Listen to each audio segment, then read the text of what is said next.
Assalamualaikum warahmatullahi wabarakatuh dan selamat sejahtera kepada pelajar-pelajar cikgu. Jadi kita berjumpa lagi di dalam kelas online untuk subjek PSV tingkatan 1 untuk satu dedikasi dan satu etika. Okey, baiklah pelajar. Pada minggu lepas kita dah belajar di bawah bidang sejarah dan apresiasi. Kalau kamu masih ingat, kita belajar tentang tokoh di bawah bidang seni halus, catatan, arca dan cetakan. Kalau kamu masih ingat, kita belajar tentang Abdullah Arif, tentang pertubuhan yang wujud sebelum merdeka, selepas merdeka dan sehingga kini. Dan kamu juga telah diberi latihan soalan objektif yang saya sertakan dalam link Google Document. Dan alhamdulillah ada beberapa orang yang dah menjawab soalan. Antaranya yang saya dapat tengok Nur Afina untuk kelas 1D. Kemudian Iman Daniel, Benedict, Juliana. Ada dah dalam beberapa orang yang menjawab. Saya ucapkan terima kasih kepada yang menjawab soalan yang cikgu berikan. Pada yang belum menjawab,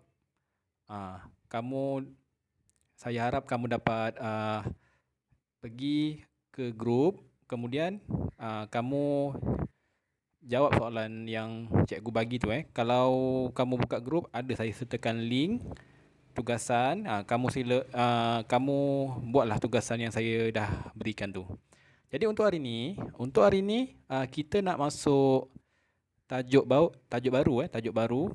Tajuk yang kedua di bawah bidang bahasa seni visual. Okey. Bahasa seni visual ni dia terbahagi kepada 5 garisan, rupa, bentuk, jalinan, warna. Ada 5. Okey, jadi hari ni kita nak pergi di bawah tajuk garisan. Tajuk yang kedua, garisan.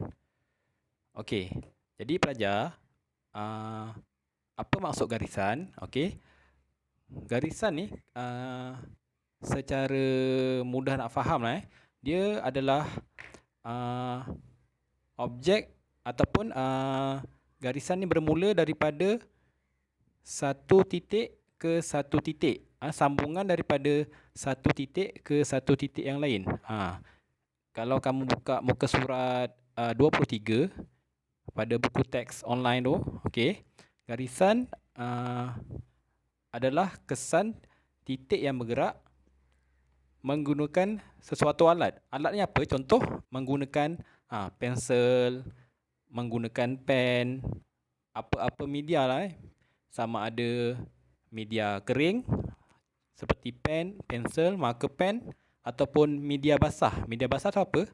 Media basah tu macam kamu gunakan warna cat air, poster color, dan sebagainya. Jadi sambungan daripada titik ke titik itu adalah garisan. Okey. Jadi garisan ni kalau kita dapat lihat ada beberapa jenis. Yang dalam buku ni hanya sebahagian je. Sebenarnya banyak jenis garisan. Garisan nipis, garisan tebal, bersudut, garisan putus-putus, garisan melengkung, garisan melingkar. Ini antara contoh-contoh garisan.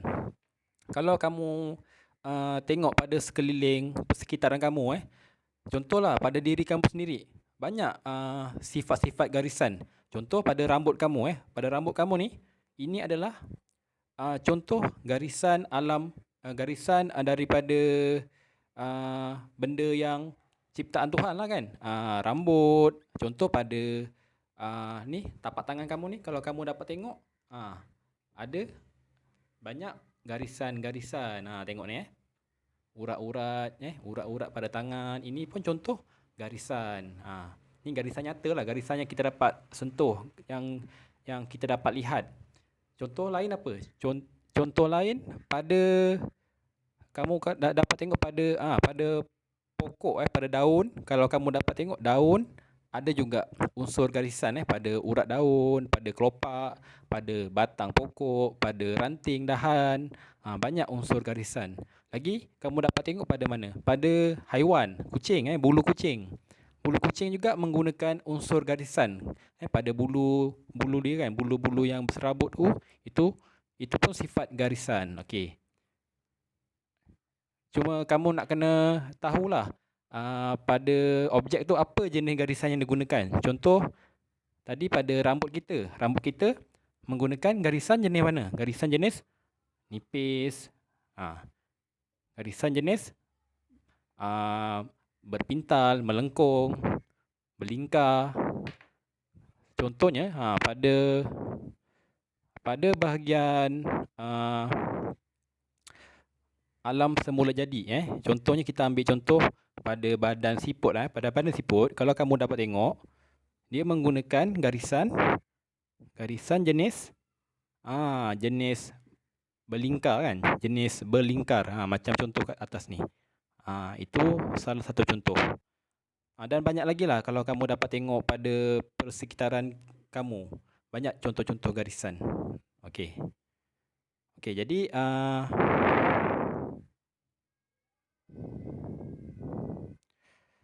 seterusnya,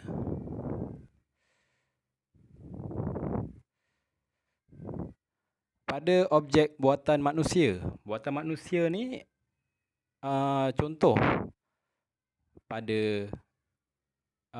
apa yang ada pada sekitar keliling kamu. Objek buatan manusia seperti kalau contoh buku ni ada seperti bangunan. Bangunan kamu dapat tengok ni.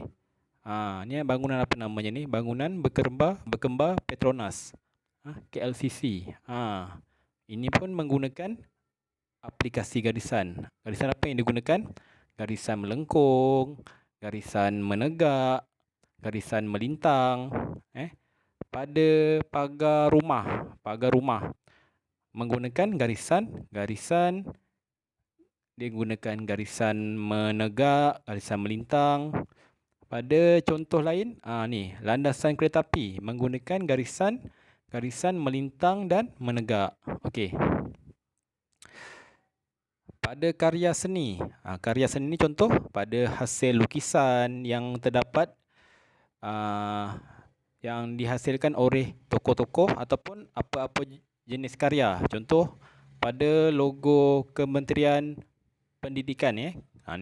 Ini jenis garisan menegak, garisan tebal, gabungan 3 jenis garisan tebal. Okey, pada ni apa? Tika. Pada tika ni kita dapat tengok garisan bergerigi, garisan menegak, garisan melintang, gabungan garisan. Okey, dan sebagainya. Banyak lagi Kamu boleh explore lah pada persekitaran kamu. Banyak jenis garisan. Okey, jadi untuk hari ni cikgu tak nak cerita banyak tentang garisan, tapi kita nak buat penghasilan garisan, penghasilan gabungan garisan. Contoh pada ni. Ini yang cikgu dah buat. Okey.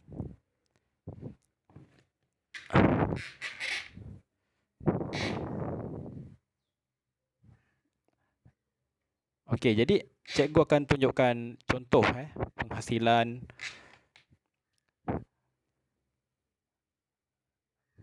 gabungan garisan untuk menghasilkan sebiji buah. Okey, buah pear. Kamu tengok cikgu mulakan dengan melukis rupa dan bentuk buah. Itu langkah pertama. Langkah pertama kita buat bentuk rupa dan bentuk buah. Menggunakan gabungan bentuk sfera dan juga gabungan anak panah ni, ini adalah arah cahaya. Kenapa kita perlu arah cahaya? Kamu tengok nanti untuk kita tentukan arah bayang. Dekat mana jatuhnya bayang nanti. Ini tadi cikgu buat. Kemudian selepas kita dapat arah cahaya dan bayang, kita tentukan kawasan-kawasan yang menerima cahaya, menerima cahaya. Yang cikgu bulat-bulatkan ni, ini adalah kesan cahaya yang jatuh pada bahagian permukaan buah tu nanti. Nanti kamu tengok dapat perbezaan, kita dapat tengok perbezaan terang dan gelap. Kesan ton yang terhasil daripada cahaya dan juga jalinan yang dibuat menggunakan pensel.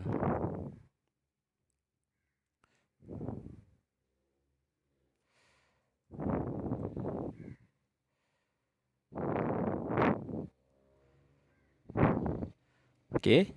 Jadi cikgu akan labelkan daripada 0, 1, 2, 3, 4 hingga 5. Kosong bermaksud dia cahaya kawasan yang paling cerah. 1, kawasan yang menerima sedikit kesan gelap. 2, semakin banyak kesan gelap. 3, ditambah lagi gelap. 4, semakin gelap. 5, paling gelap sekali. Maknanya perubahan cerah ke gelap. Ni cikgu kamu tengok cikgu buat jalinan menggunakan pensel. Pensel lah ni.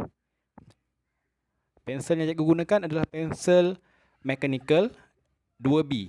Cuma adalah caranya cikgu tekanan. Cara cikgu tekan pensel tu, cikgu tak tekan terlalu kuat. Pada nombor 1, cikgu tekan perlahan je. Cikgu condongkan pensel ni, cikgu lorek secara perlahan. Bila dah masuk nombor 3, cikgu tekan lagi dengan lebih kuat. Tapi tak terlalu kuat. Kuat sikit daripada nombor 2. Bila semakin angka dia semakin besar, nombor 4, tekanan pensel tu semakin kuat. Sebab kita nak dapatkan kesan yang lebih gelap. Okey. Cikgu apa? Kamu tengok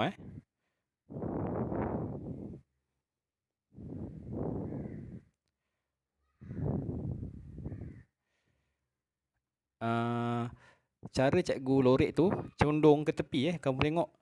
Tapi tak semua. Ada kadang cikgu menggunakan silang pangkah. Bila dah condong ke kiri, cikgu balas balik dengan ke kanan. Jadi macam bentuk X. Pada permulaan ni awal-awal cikgu condongkan ke kiri. Kebanyakannya ke kiri. Nanti ada satu masa bila tengok keadaan, kita akan condongkan pula balas balik ke kanan. Jadi dia akan jadi macam silang pangkah. Nama kalau dalam bahasa Inggeris cross hatching. Cross hatching. Kalau bahasa Melayu silang pangkah. Kamu tengok perbezaan. Kamu nampak dia dah semakin gelap daripada cerah pergi ke sederhana dan ini paling gelap. Kamu tengok ni.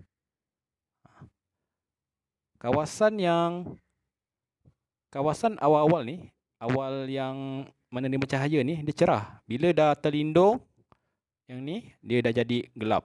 Sebab dia tidak menerima cahaya dengan banyak. Dia paling jauh daripada cahaya. Sebab tu kesan jalinan dia perlu lebih gelap.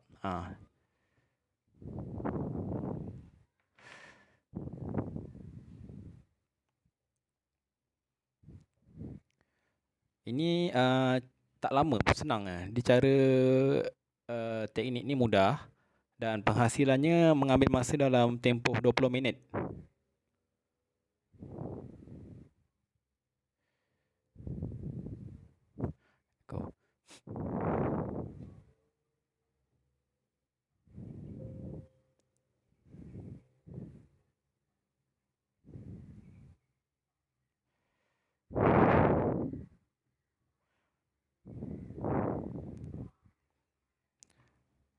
video ni sebenarnya dia bahagian bawah terpotong sikit. Masa cikgu rakam tu, kamera dia dia agak atas, jadi bahagian bawah ni terpotong.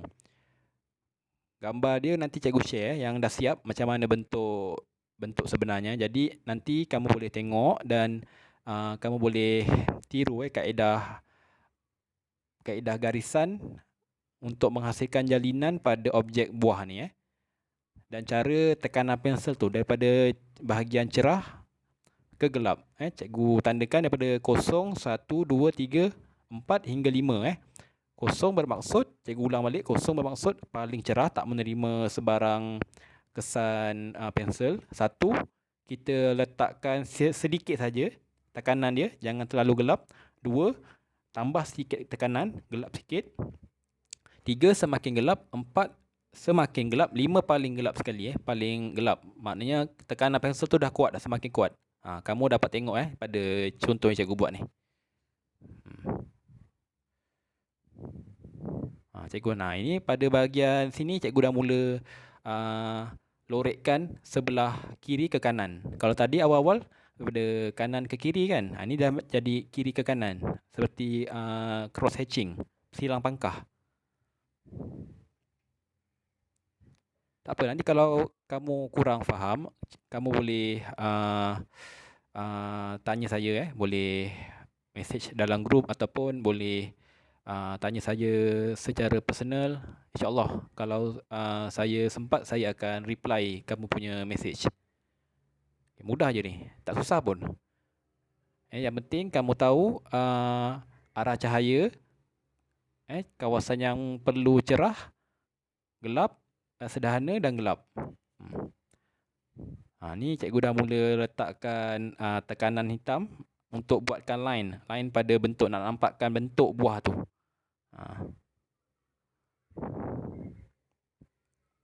Ni terpotong sikit pada bahagian ni. Cikgu lajukan sikit. Okey, yang bahagian bawah ni adalah kesan bayang. Ini cahaya anak panah ni, cahaya, dan bawah ni adalah kesan bayang. Okey, jadi untuk akhir sekali kita letakkan kesan